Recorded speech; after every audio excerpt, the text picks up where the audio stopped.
Hello students, welcome to all. My name is Deepmala Ramcharan and today we will start NCERT class 7th, Civics chapter 3rd, How the State Government Works. राज्य शासन कैसे काम करता है. Part 1st. Last year we discussed the fact that government works at 3 levels: local, state and national, and looked at the work of local government in some detail. पिछले वर्ष हमने चर्चा की थी कि शासन 3 स्तरों पर काम करता है.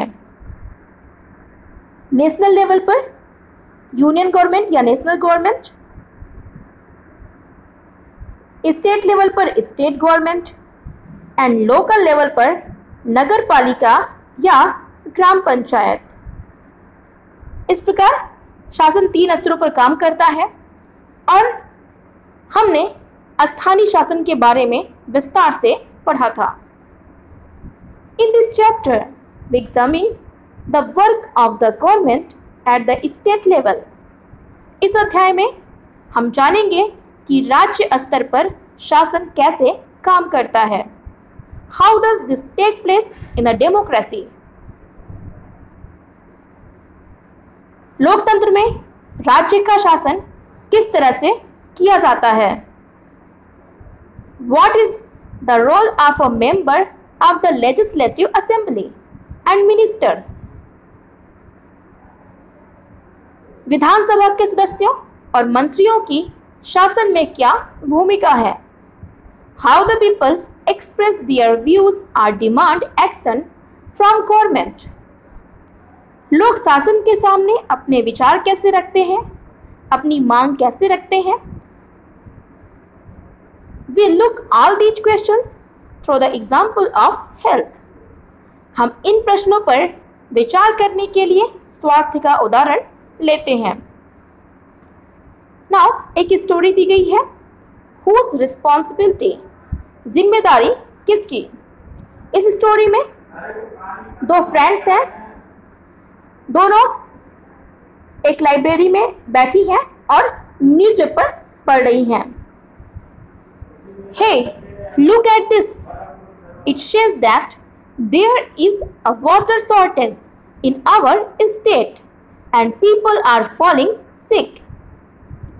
एक फ्रेंड दूसरी से कहती है, हे यहाँ देखो, यहाँ लिखा है कि अपने राज्य में पानी की कमी है और इस कारण बहुत से लोग बीमार पड़ रहे हैं. In many villages, people were found to be drinking unclean water. Streams have dried up and so have tanks. In the worst affected areas, villagers have been carrying water across great distances. कई गांव में तो लोग गंदा पानी पीते हुए पाए गए हैं. नदी, नाले, तालाब सभी सूख गए हैं. बुरी तरह से प्रभावित इलाकों में गांव के लोग दूर दूर से पानी लेकर आते हैं. यानी पानी भरने के लिए गांव के लोगों को दूर तक जाना पड़ता है. People at the district headquarters पातालपुरम receive water supply once in 3 days. जिला मुख्यालय पातालपुरम में लोगों को 3 दिन में एक बार पानी की सप्लाई दी जाती है. The district hospital here is overflowing with patients. A large number of whom are children with acute diarrhea. पातालपुरम का जिला चिकित्सालय डिस्ट्रिक्ट हॉस्पिटल मरीजों से भरा पड़ा है और इसमें बड़ी संख्या में ऐसे बच्चे हैं जो हैजे की बीमारी से पीड़ित हैं.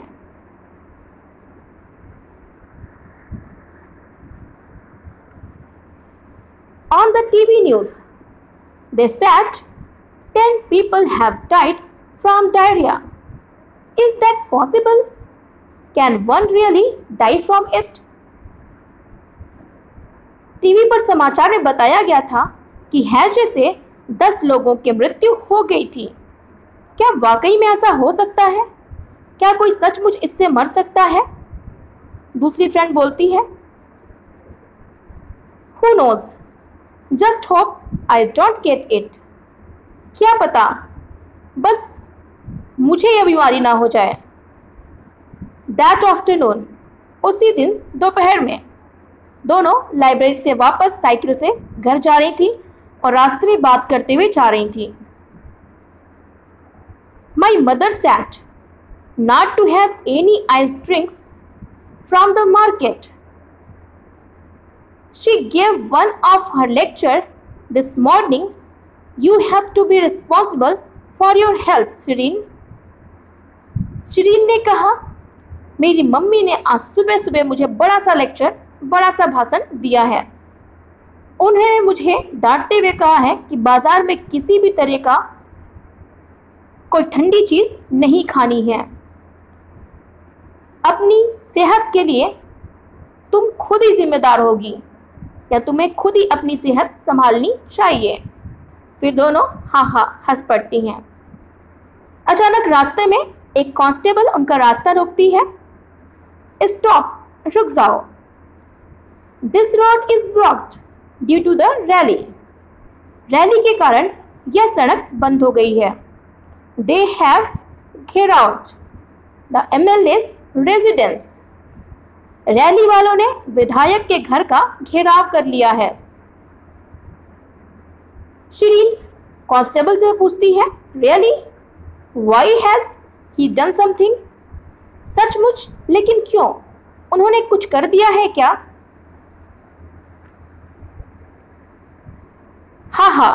दे seem more angry about what he has not done. Constable कहती है, ये लोग उस काम पर गुस्सा दिखा रहे हैं जो उन्होंने किया ही नहीं है।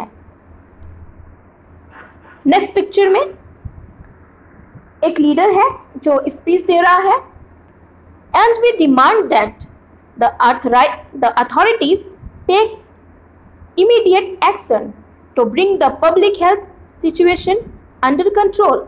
Our MLA must take the responsibility for this.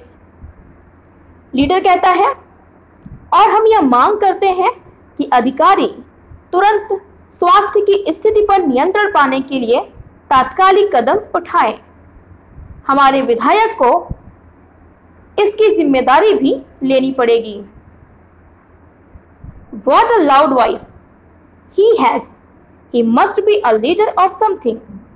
फिर दोनों आपस में बात करती हैं कि कैसी ऊंची आवाज है इनकी, पक्का ये कोई नेता बेता होंगे।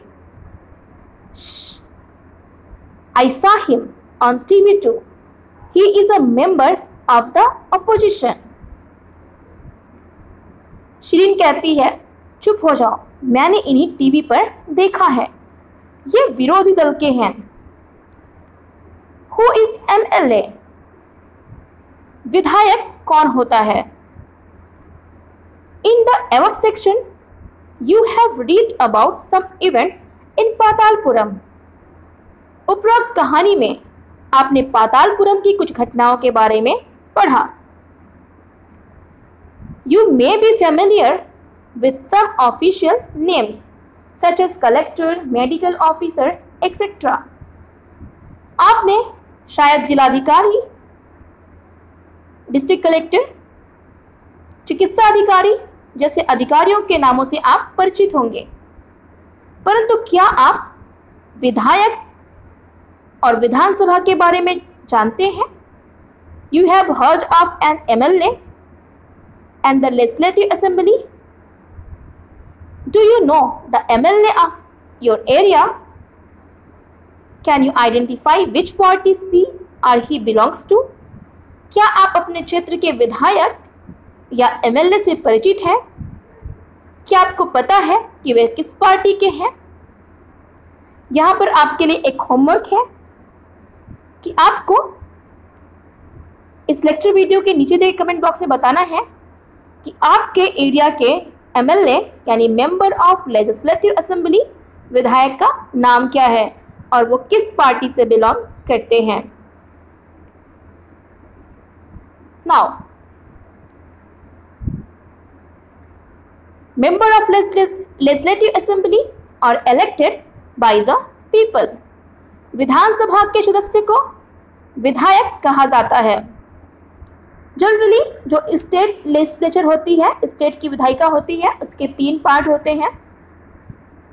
पहला होता है governor plus legislative assembly plus legislative council. वर्तमान में सिर्फ 6 स्टेट ऐसे हैं, 6 स्टेट ऐसे हैं जहां पर लेजिस्लेटिव काउंसिल है, विधान परिषद है।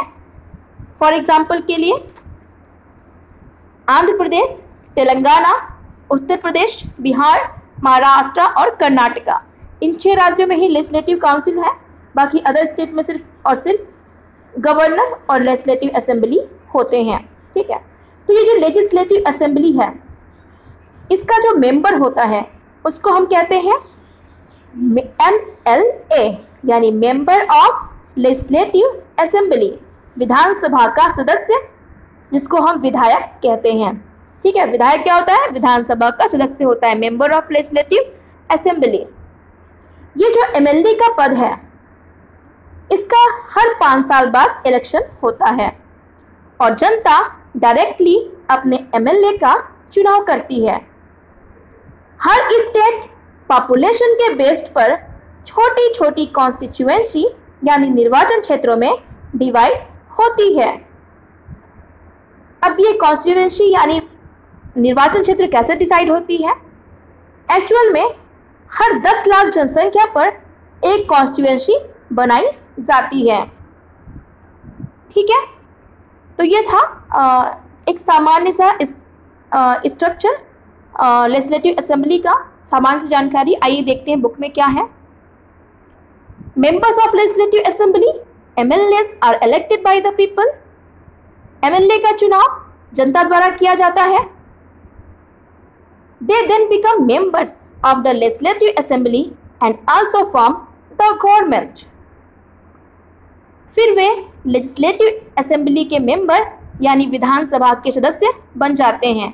MLA का चुनाव जीतने के बाद वे लेजिस्लेटिव असेंबली के यानी विधानसभा के सदस्य बन जाते हैं और सरकार बनाते हैं। In this way, we say that the MLAs represent people. इस प्रकार हम कह सकते हैं कि जो विधायक है जनता का प्रतिनिधित्व करती है। ठीक है, जो विधायक होते हैं MLA होते हैं, उनको डायरेक्टली जनता चुनती है। ठीक है, इसका मतलब कि वो जो है जनता का प्रतिनिधित्व करते हैं, उनको रिप्रेजेंट करते हैं। फॉर एग्जाम्पल के लिए आपकी क्लास में एक मॉनिटर चुना जाता है। ये मॉनिटर क्लास की बातें जो है, क्लास के बच्चों को क्या प्रॉब्लम है, ठीक है, ये क्लास की इम्प्रूवमेंट के लिए क्या किया सकता है, ये सारी बातें जो है टीचर तक पहुंचाता है। यानी जो मॉनिटर होता है वो आपकी क्लास का रिप्रेजेंटेटिव होता है। ठीक है, वो आपके वेलफेयर के लिए काम करता है। ठीक इसी तरह जो MLA होता है वो आपके एरिया का, आप सभी का रिप्रेजेंटेटिव होता है।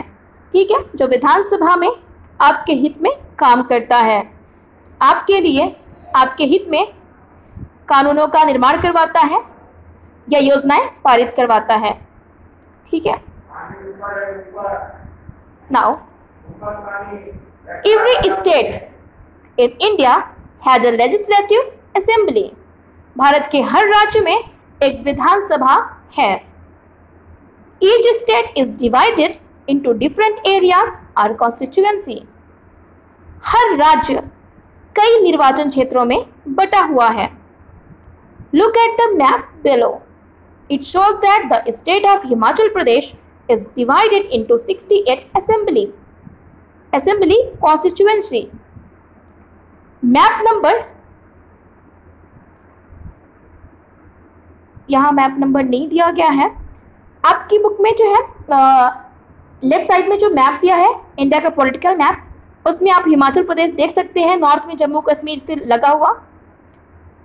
हिमाचल प्रदेश को 68 छोटी छोटी कॉन्स्टिट्यूएंसी में डिवाइड किया गया है।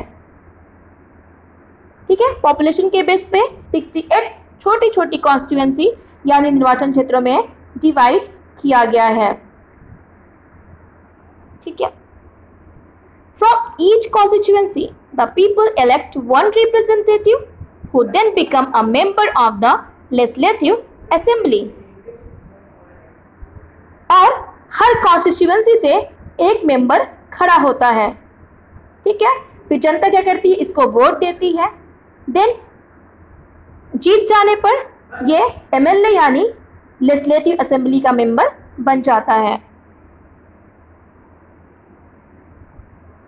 You would have noticed that the people stand for election in the name of different parties. These MLAs therefore belong to different political parties. आपने ध्यान दिया होगा कि चुनाव में लोग अलग अलग पार्टियों के नाम से खड़े होते हैं, इसीलिए ये विधायक अलग अलग राजनीतिक दलों के होते हैं। आपने देखा होगा कि आपके यहाँ जो मेंबर्स खड़े होते हैं किसी पर्टिकुलर एरिया में, मान लीजिए हिमाचल प्रदेश की बात करते हैं तो कुछ जो है भाजपा के मेंबर्स होते हैं, कुछ कांग्रेस के मेंबर होते हैं या कुछ लोकल पार्टीज़ के मेंबर्स होते हैं, ठीक है। जैसे पीडीपी पार्टी है जम्मू कश्मीर में, तो अलग अलग पार्टी के मेंबर्स खड़े होते हैं, ठीक है।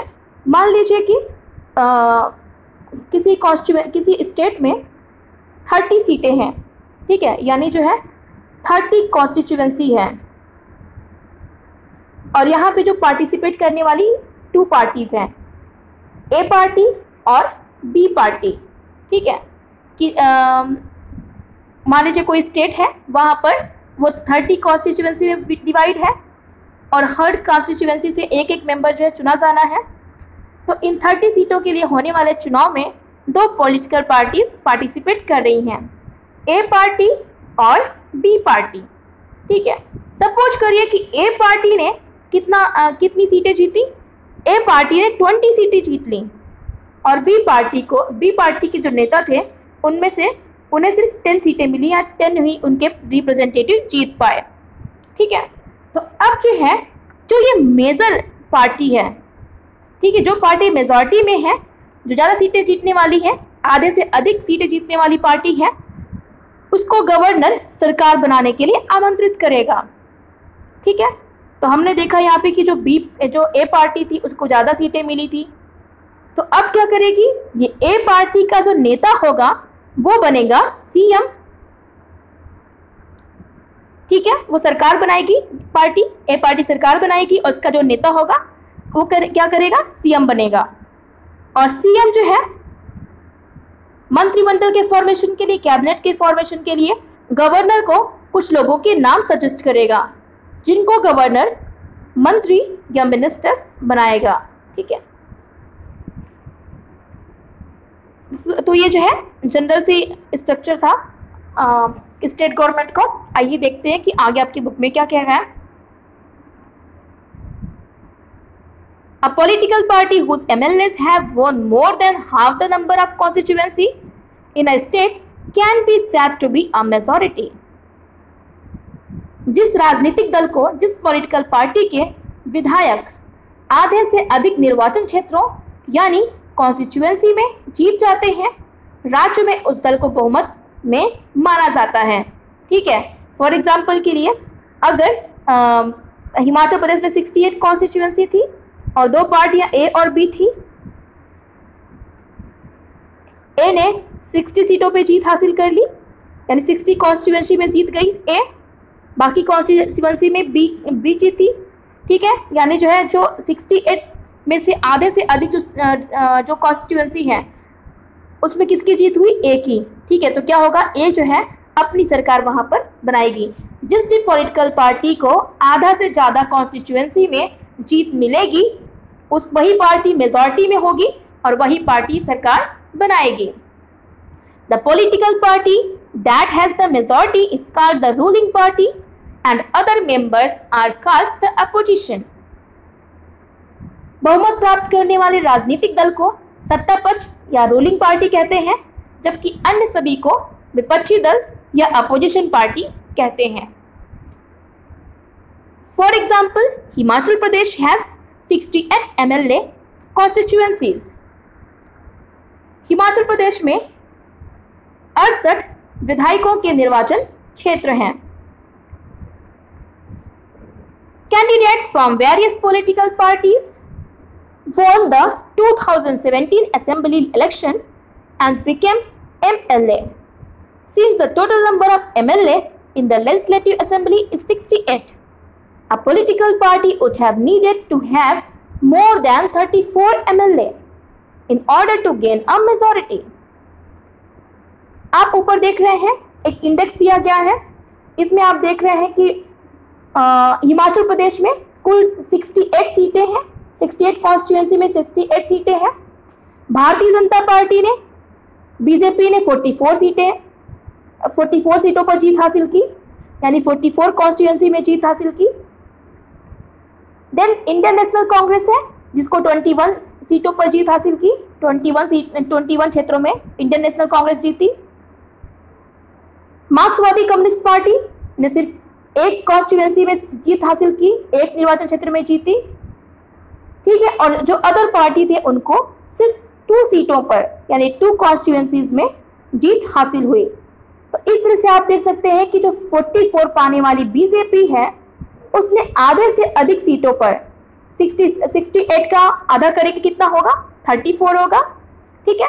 यानी 34 से ज्यादा सीटें किसने पाई, बीजेपी ने। तो यहाँ पे जो रूलिंग पार्टी होगी कौन होगी, बीजेपी होगी, ठीक है। तो यही कह रहा है कि विभिन्न राजनीतिक दलों के उम्मीदवारों ने 2017 का विधानसभा चुनाव जीता और वे विधायक बन गए। विधानसभा में कुल विधायकों की संख्या 68 है हिमाचल प्रदेश में, इसीलिए बहुमत प्राप्त करने के लिए किसी भी राजनीतिक दल को 34 से अधिक विधायकों की आवश्यकता होगी। Bharatiya Janata party with 44 MLAs had the majority and it became the ruling party. Bharatiya Janata party के 44 विधायकों ने जीत हासिल की, इसलिए उसे बहुमत मिला और वो सत्ताधारी पार्टी के सदस्य बन गए। All other MLAs become opposition, जबकि अन्य पार्टियों के विधायक विरोधी दल के सदस्य हो गए, अपोजिशन पार्टी के सदस्य हो गए। In this case the Indian National Congress was the major opposition party, ठीक है। इस तरह से हम देख सकते हैं कि जो इंडियन नेशनल कांग्रेस है वो दूसरी सबसे बड़ी पार्टी है, सेकंड नंबर पे है, जिसको सबसे ज़्यादा वोट मिले हैं, ठीक है। तो ये जो है सबसे बड़ी अपोजिशन पार्टी हो गई। इंडियन नेशनल कांग्रेस यहाँ पे क्या होगी, सबसे बड़ी अपोजिशन पार्टी हो गई। Then communist party second opposition party हो गई।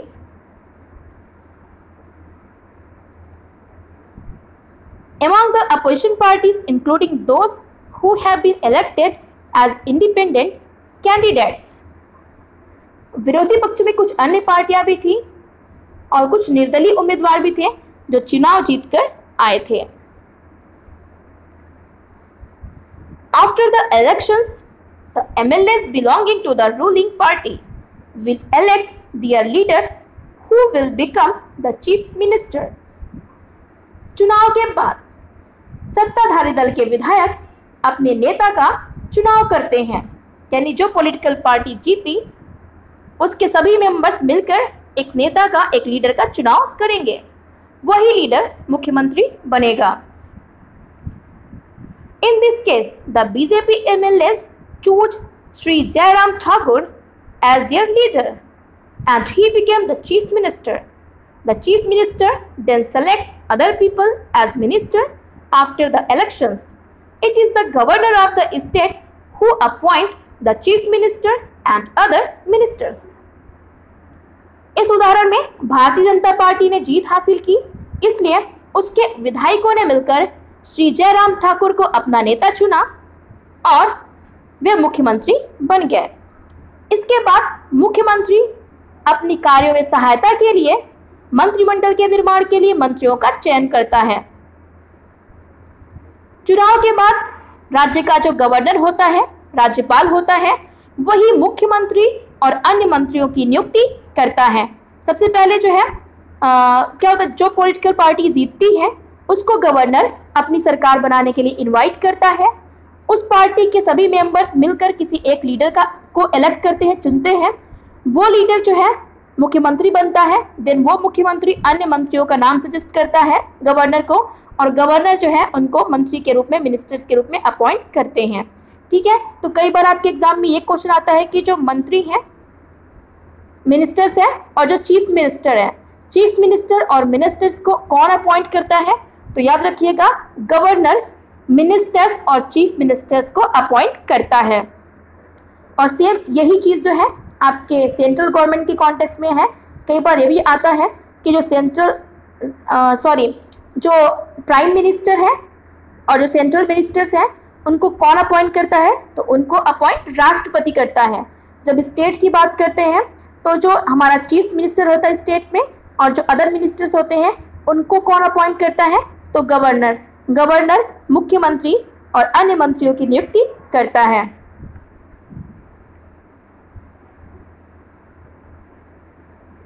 Now, the chief minister and other ministers have the responsibility of running various government departments or ministries.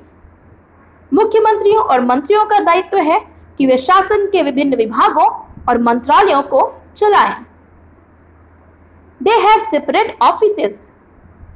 उनके अलग अलग कार्यालय होते हैं, जैसे हेल्थ मिनिस्टर, एजुकेशन मिनिस्टर या स्वच्छता मंत्रालय, सैनिटेशन मिनिस्टर, या फिर जो है जल मंत्रालय। तो इस तरह से जो है अलग अलग मिनिस्टर्स होते हैं, अलग अलग कार्यालय होते हैं इनके। A legislative assembly is a place where all the MLAs, whether from the ruling party or from opposition, meet to discuss various things. विधानसभा एक ऐसा स्थान होता है जहां सभी विधायक, चाहे वे रूलिंग पार्टी के हों, सत्ताधारी दल के हों या अपोजिशन पार्टी के हों, सभी विभिन्न विषयों पर चर्चा करने के लिए इकट्ठे होते हैं, एकत्रित होते हैं। Hence, some MLAs have dual responsibilities, as one as an MLA and the other as minister. कुछ विधायकों के पास दोहरी जिम्मेदारी होती है, ड्यूअल रिस्पॉन्सिबिलिटीज होती है। एक विधायक के रूप में, एमएलए के रूप में उसे अपने क्षेत्र के लोगों के प्रति जिम्मेदारी का वहन करना पड़ता है। ठीक है, अपने कार्यों के लिए वो अपने क्षेत्र के लोगों के लिए रिस्पॉन्सिबल होता है। दूसरा कार्य जो होता है वो मंत्री के रूप में करना पड़ता है। तो एक मिनिस्टर के पास दो तरह की ड्यूअल रिस्पॉन्सिबिलिटी होती है, एक विधायक के रूप में और दूसरा मंत्री के रूप में। ठीक है, we will read about this further. इसके बारे में हम कल फिर से कंटिन्यू करेंगे। आज की वीडियो से रिलेटेड कोई क्वेरी हो तो आप मुझे नीचे दे के कमेंट बॉक्स में लिखकर पूछ सकते हैं। तब तक के लिए थैंक यू। जय हिंद।